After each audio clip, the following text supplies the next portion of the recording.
Hindus for Human Rights.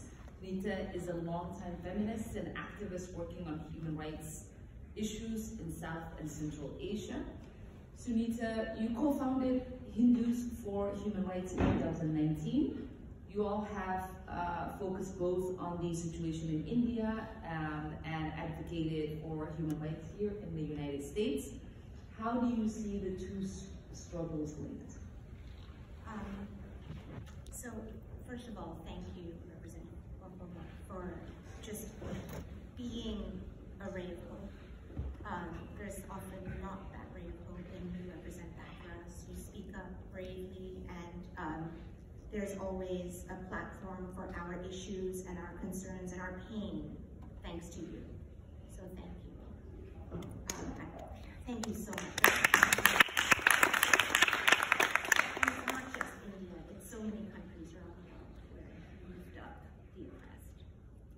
So yes, Hindus for Human Rights, we co-founded it in 2019 after Narendra Modi was elected the second time with an even larger mandate than the first time. And his record through the first 5 years was so scary, with the number of lynchings of often young Muslim boys, but Muslim people and Dalit women, the rapes and lynchings, and then the arrests of dissenters and human rights defenders. Just the track record of those first 5 years was appalling enough that when he was elected for the second time, we decided, a few of us, that it was high time for a platform for progressive, inclusive, democratic-minded, anti-caste Hindus to fight back. And we created Hindus for Human Rights. We feel that since the majority population in India is Hindu, diverse Hindu, diverse in terms of, every kind of diversity you could think about, class, caste, income level. Nevertheless, they go by the label Hindu, and that's the population that the Modi government, which is a Hindu nationalist government, is mobilizing for its hateful mission. So we, as Hindus, feel that, number one, this ideology, Hindu nationalism, Hindutva, Narendra Modi, BJP, does not represent all of us by any means.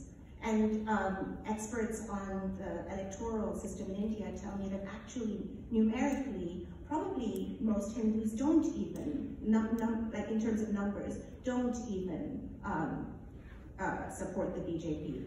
So what we feel is that the first order of business is to go into the Hindu community and bring up these issues, bring up these truths that have just been laid out. They're facts. They're facts that can be proven. Just bring up these issues, facts, the data of the deterioration of democracy and the catastrophe of human rights, and have hope that some percentage of the Hindu community, when they see those facts, will be moved. If we don't have hope in human beings, then perhaps, there's nothing for us to do.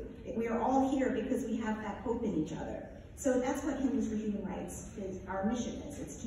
It's to fight the misinformation, the lies of the Hindu right, and on a Hindu platform, lifting up. Every religion has beautiful teachings, including mine. So we lift up those beautiful teachings of oneness, justice, peace, ahimsa, the fact that God is in every one of us. Those are beautiful teachings that lend themselves directly to the pursuit of human rights. And so if this mischief, this sinister mischief is being done in the name of Hinduism, we need to be in that conversation so that we can lift up the best of Hinduism and hope that many Hindus join us. There's 3 lies. Lies are good. When your opponent is telling lies, it's a gift to you, actually. So, because you can then expose that and hope that good, rational, smart people will see that they're being fooled. So one is that Narendra Modi and the BJP claim to actually be democratic. So that's easy to disprove.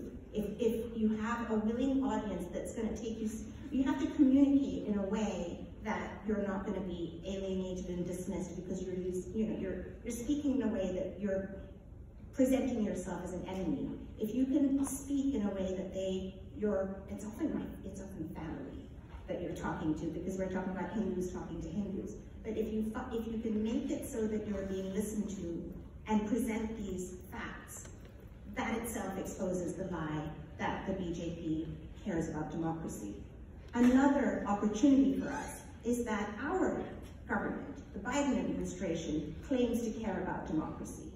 So if we care about democracy, then it follows that if we care about democracy, then we ought to care about the declining democracy in India. So we cannot produce a State Department report that's scathing and put it in a drawer and then have a red carpet welcome. That's hypocrisy, and that's a lie that we can lift up. And the third opportunity is that the claim of this ideology is that it's Hindu. And it is Hindu, actually. It's just an aberration of Hinduism. It's the worst. It's the most evil, twisted, violent, destructive form of Hinduism.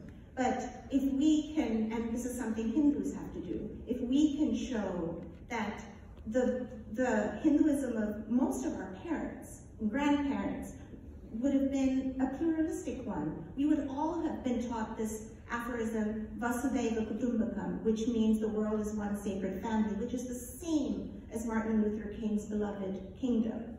If we can lift up those truths from our faith, if we can lift up the fact that, the male and the female are inseparable, and that God is both, and we do not accept an angry and warring Lord Rama that doesn't have his consort Sita by his side, if we can expose that actually our beautiful faith is being misused for harm, that is the third opportunity. And that's the work that we do.